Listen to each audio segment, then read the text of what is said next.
ஸ்ரீ குருபியோ நமக. அனைவருக்கும் நமஸ்காரம். இன்று அழகு, ஆடை, ஆபரணம் என சகலத்தையும் தரும் ரம்பா திருத்தியை தினம். ரம்பை வழிபட்ட திருத்தியை தினம் மாதவி விரதம், ரம்பா விரதம், ரம்பா திருத்தியை என அழைக்கப்படுறது. தேவலோக பேரழகியான ரம்பா கௌரி தேவியை வழிபட்டு வரம் பெற்ற நாள் ரம்பா திருத்தியை. இந்த நாளில் விரதமிருந்து வழிபடும் பெண்கள் அனைவருக்கும் பேரழகும் செல்வமும் பெருகும் என்று வரம் தந்தாள் அம்பிகை. இந்த பூஜையும் விரதமும் வழக்கத்தில் இல்லாதோரும் இந்த தினத்தில் இந்த விரத கதையை கேட்டு அம்பிகையை வழிபட்டாலே நற்பலன்கள் பெற்றிடலாம். சகல ஐஸ்வர்யங்களையும் அள்ளித்தரும் திருத்தியை அக்ஷய திருத்தியை. ஆனால் பெண்களுக்கு அதே ஐஸ்வர்யத்தோடு பேரழகையும் அள்ளித்தரும் விரதம் ரம்பா திருத்தியை. இந்த திருத்தியை தினத்தில் தான் கௌரி தேவியாகிய காத்தியாயினியை வழிபட்டு ரம்பா தான் இழந்த பேரழகையும் செல்வத்தையும் திரும்ப பெற்றாள் என்கின்றன புராணங்கள். வைகாசி மாத அமாவாசைக்கு பிறகு வரும் திருத்தியை மற்றும் கார்த்திகை மாத அமாவாசை பிறகு வரும் திருத்தியை ரம்பா திருத்தியை கொண்டாடப்படுறது. இந்த ரம்பா திருத்தியை எப்படி உருவானதுன்னு அதற்கு பின் உள்ள கதையை தெரிந்து கொள்ளலாம். தேவலோகத்தில் உமையவளுக்கு தோழிகளாக இருப்பவர்கள் அரம்பையர்கள். இவர்கள் தேவர்களும் அசுரர்களும் பார்க்கடலை கடையும் பொழுது தோன்றியதாக புராணம் சொல்றது. இவர்கள் தாங்கள் என்றும் இளமை மாறாத கன்னியர்களாக திகழ வேண்டும், தங்களுக்கு தனி உலகம் வேண்டும்னு சிவபெருமான்ட்ட வேண்டி கேட்டுக்கொண்டார்கள். சிவபெருமானும் அவர்களுக்காக ஒரு உலகத்தை படைத்தார். அது அப்சரஸ் லோகம்னு அழைக்கப்பட்டது. இந்த உலகத்தில் தான் பார்க்கடலில் தோன்றிய 60,000 அப்சரஸ் பெண்களும் வசித்து வந்தார்கள். அவர்களுக்கு தலைவியாக இருந்தவள் ரம்பை. அரம்பையர்கள் சிவ பூஜையினை மேற்கொள்பவர்கள். மேலும் உமையவளுக்கும் தோழிகளாகவும் இருந்தார்கள். ஒருமுறை தேவசபை கூடியது. அங்கு இந்திரனும் இந்திராணியும் அமர்ந்திருந்தார்கள். தேவலோக பேரழிகளான ரம்பை, ஊர்வசி, மேனகை, திலோத்தமை, சந்திரலேகை இவர்களெல்லாம் நடனமாடி கொண்டிருந்தார்கள். ஒரு கட்டத்தில் தாங்களில் யார் சிறப்பாக நடனமாடுகிறார்கள்னு போட்டி எழுந்தது. நடனத்தின் வேகமும் அதிகமானது. தேவலோக முதல் பேரழகியான தனது பட்டத்தை தக்க வைத்துக் கொள்ள வேண்டும் என்று எண்ணினாள் ரம்பை. அதனால் அரங்கமே அதிரும்படி ஆக்ரோஷமாக நடனத்தை ஆடத் துவங்கினாள். அப்போது யாரும் எதிர்பார்க்காத நிலையில் ரம்பை அணிந்திருந்த நெற்றி பொட்டு, பிறைச்சந்திரன் எல்லாம் கீழே விழுந்தது. அவள் நிலை குலைந்தாள். இந்த காட்சியை பார்த்து ஊர்வசி, மேனகை மற்றும் அங்கிருந்தோர் அனைவரும் ஏளனமாக சிரிக்க நாட்டத்தை நிறுத்திய ரம்பாவும் அவமானத்துடன் அரங்கத்தை விட்டு வெளியேறினாள். நடந்ததையெல்லாம் தேவர்கள் வியப்புடன் அதிர்ச்சியுடன் பார்த்திருந்தனர். ஒரு கலையில் ஈடுபடும் போது அந்த கலையை மட்டுமே நினைக்க வேண்டும். கோபம், பொறாமை கூடாது. ஆனால் ரம்பாவுக்கு மனதில் பொறாமை வந்ததால் அவள் மீது கலைவாணி கோபம் கொண்டாள். அவளது அழகும் கலையும் அவளை விட்டு நீங்கியது. இதனால் கலக்கமடைந்தாள் ரம்பா. மீண்டும் தனது கலையையும் அழகையும் பெற என்ன வழி என்று நினைத்து இந்திரனிடமே சென்று கேட்டாள். தேவேந்திரா, பதவி உயர்வுக்கும் பட்டத்துக்கும் கௌரவத்துக்கும் நீங்களே அதிபதி. அதனால் தாங்களே இதற்கு வழியையும் பிராயச்சித்தத்தையும் சொல்லி எனது துயரத்தை போக்க அருள் புரிய வேண்டும் மன்றாடி கேட்கிறார். ரம்பைக்கு ஆறுதல் கூறினான் தேவேந்திரன். பூலோகத்தில் பதியை தேடி சென்றுள்ளாள் பார்வதி தேவி. அங்கு கௌரி அன்னையாக அவதரித்திருக்கிறாள். அவள் ஒரு மகிழ மரத்தின் கீழ் தவக்கோலத்தில் இருக்கிறாள். அங்கு சென்று நீ தேவியை பிரதம் இருந்து வழிபடு, உனக்கு அருள் புரிவாள், உனது களங்கமும் தீரும் என்று சொல்ல ரம்பையும் பூலோகத்துக்கு புறப்பட்டு சென்றாள். அங்கு கௌரி தேவியின் தரிசனமும் கிடைத்தது. இந்த அமாவாசைக்கு பின்வரும் துவித்தியையில் மஞ்சள் பிரதிமையில் அம்பிகையை ஆவாகனம் செய்து விரதம் இருந்து பூஜித்தாள் ரம்பை. முறையாக ரம்பை செய்த பூஜையை ஏற்றுக்கொண்டாள் அன்னை கௌரி. மறுநாள் சுந்தர ரூபனான முருகனை மடியில் வைத்தபடி கார்த்தியாயினியாக பொன்மேனியலாக காட்சி தந்தாள். ரம்பையின் பூஜையில் மகிழ்ந்து அவளுக்கு தேவலோகத்தில் மீண்டும் அழகியாகும் அருள் புரிந்து அழகும் ஐஸ்வர்யங்களும் மேலும் வளரவும் ஆசி புரிந்தாள். அவள் மேற்கொண்ட இந்த விரதத்தை அவளது பெயராலேயே ரம்பா திருத்தியை என்று வழங்கப்படும். இதனை பெண்கள் அனுஷ்டித்தால் அவர்கள அழகும் செல்வமும் அதிகரிக்கும் என்று அருள் புரிந்தாள். ரம்பை என்றால் வாழை என்றொரு அர்த்தம் உண்டு. அதனால் நாலாபுறமும் வாழை மரங்கள் கட்டி நடுவில் தேவியின் பிரதிமை அல்லது படம் வைத்து அலங்கரித்து பூஜை செய்து அம்பிகையின் பாடல்களை பாடி நிறைய வாழைப்பழங்களை பக்ஷணங்களை நிவேதனம் செய்து பெண்கள், குழந்தைகள் உட்பட எல்லோருக்கும் வழங்கி இந்த பூஜையை நிறைவு செய்வர். பூஜை இல்லாதோரும் அம்பிகையை வணங்கி பால் பழம் நிவேதனம் செய்ய பலன் நிச்சயம். இந்த பூஜையினால் நல்ல துணை, நீண்ட ஆயுள், புத்திர பிராப்தி, வீடு என அனைத்து ஐஸ்வர்யங்களும் பெற்றிடலாம் அப்படின்னு புராணம் சொல்றது.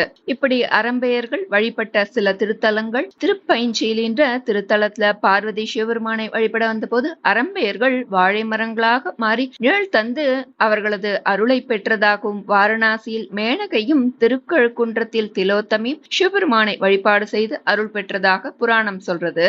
பார்க்கடலில் தோன்றிய இவர்களை வழிபட்டால் மகிழ்ச்சியும் செல்வமும் இளமை தோற்றமும் கிட்டும் என்று புராணம் சொல்றது. எங்கெல்லாம் காத்தியாயினி கோவில் இருக்கின்றதோ அங்க அங்கெல்லாம் கௌரிக்கும் சன்னதிகள் இருக்கும். இந்த தினத்தில் அக்ஷய திருதியை போல் பொன் பொருள் வாங்குவது விசேஷம்னு சொல்லப்படுறது. பெண்கள் புதிதாக பொன் நகை வாங்கியதும் இந்த அம்மன் சன்னதியில் வைத்து ஸ்வர்ண பூஜை செய்து அணியும் வழக்கமும் உள்ளது. ஸ்வர்ணாம்பிகை பஞ்சகம் என்ற தங்கம் சேர்க்கும் துதியை படித்து இந்த தினத்தில் வழிபடுவோருக்கு பொன் பொருள் சேர்க்கின்ற அதிர்ஷ்ட யோகமும் உண்டாகும் அப்படின்னு சொல்லப்படுது. நாம இப்போ அந்த துதியை பார்க்கலாம். ஸ்ரீ ஸ்வர்ணாம்பிகா பஞ்சகம்.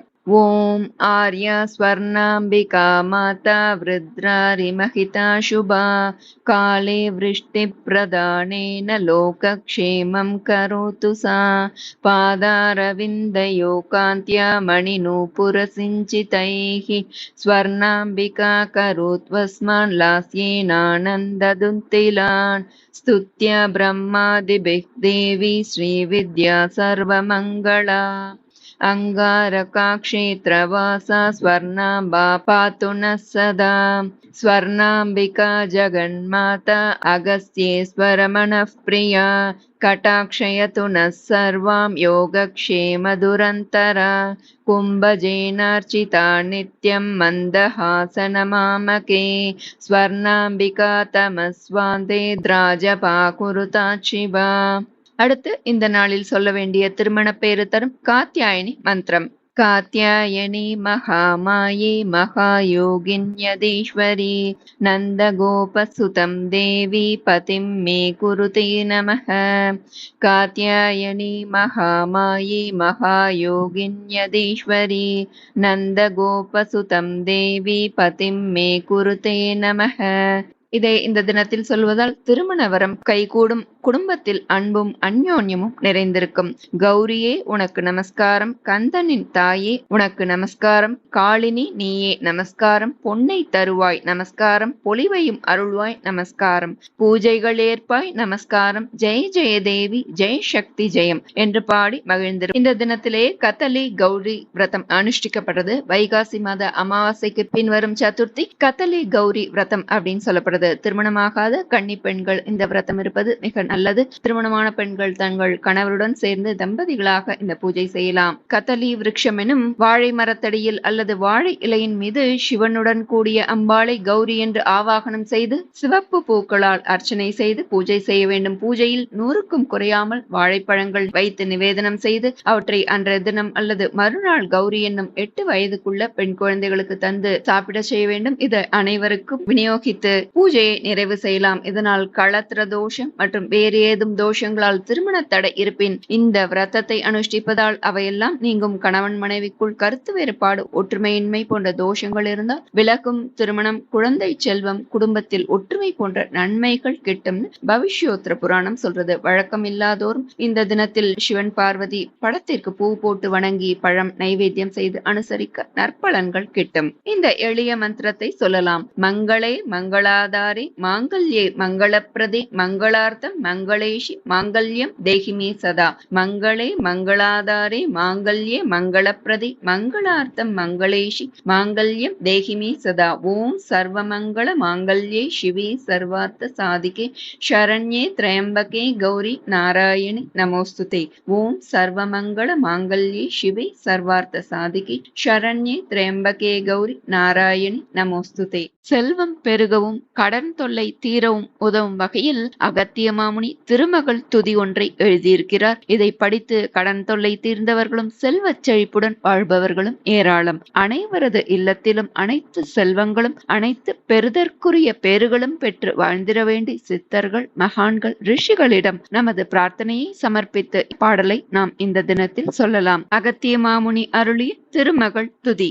மூவுலகும் இடறியற்றும் அடல உணர் உயிரொழிய முனிவு கூர்ந்த பூவை உரள் திருமேனி அருட்கடவுள் அகன்மார்பில் பொலிந்து தோன்றி தேவர் உலகினும் விளங்கும் புகழ் கொள்ள புறந்தெனிது சேர்ந்து வைக்கும் பாவை இருதாள் தொழுது பழமறை தேர் குறுமுனிவர் பழிச்சுகின்றார்.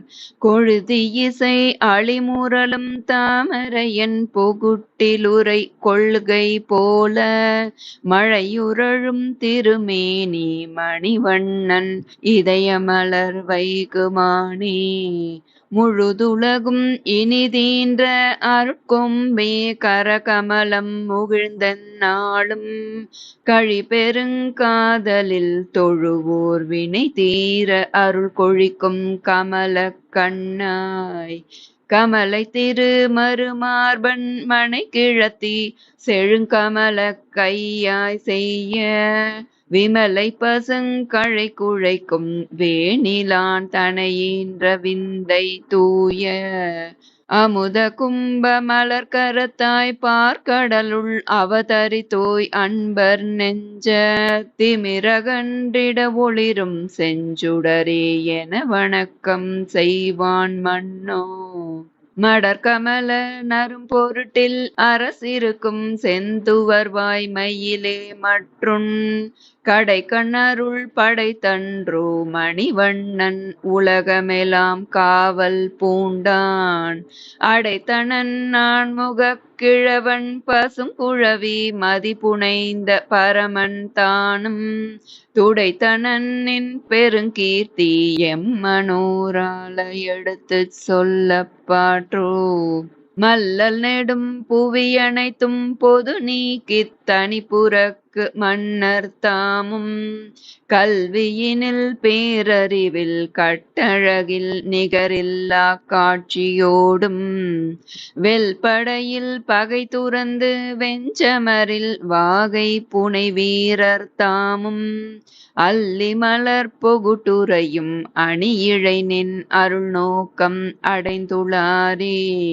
செங்கமலப் பொலந்தாதில் திகழ்தொளிரும் எழில்மேனித் திருவேவேலை அங்கனுலகு இருள் துளக்கும் அலர்கதிராய் வெண்மதியாய் அமரர் கூட்டும் பொங்கழலாய் உலகளிக்கும் பூங்கொடியே நெடுங்காணில் யோருப்பில் மண்ணில் எங்குலை நீ அவனன்றோ மல்லல் வளம் சிறந்தோங்கி இருப்பதம்மா.